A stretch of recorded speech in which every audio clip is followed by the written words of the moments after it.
बांगलादेशामध्ये इस्कॉनचं मंदिर जाळलं. मला खरं म्हणजे आश्चर्य वाटलं, अर्थात संतापही आलाय की 2 बातम्या, कदाचित ही मंदिरं एवढी महत्त्वाची नसतील त्यांच्यासाठी, पण ही कालची बातमी आहे सकाळमधली. मंदिराच्या जमिनीवरती सिडकोचा डोळा. हे कुळांचे भूखंड कोणाला मिळणार? आता सध्या भूखंड कोणाला एकालाच मिळत आहेत, तर हा सुद्धा भूखंड जो आहे सिडकोचा, हा सुद्धा त्यांनाच जाणार आहे का? आणि मंदिराचा जो काही भूखंड आहे तो त्यांना जाणार आहे का?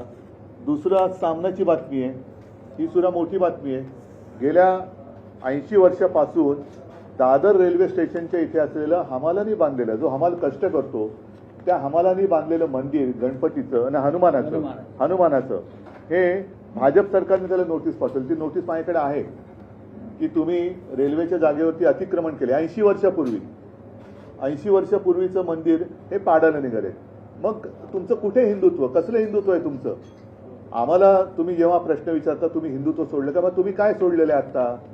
ना तुम्ही आमच्या इथली मंदिरं वाचू शकत, ती तुमच्याच राजवटीमध्ये रेल्वे प्रशासन पाडतंय, तरी आपलं केंद्र सरकार आणि राज्य सरकार ढिंप आहे. सिडकोच्या मंदिरावरती कोणाचा तरी डोळा आहे, त्या जमिनीवरती.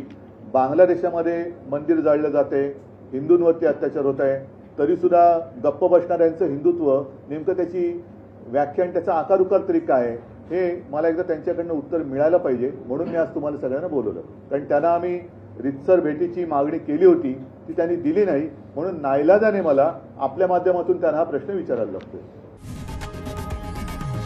लोकशाही मराठी ऐका, पहा, जागरूक रहा.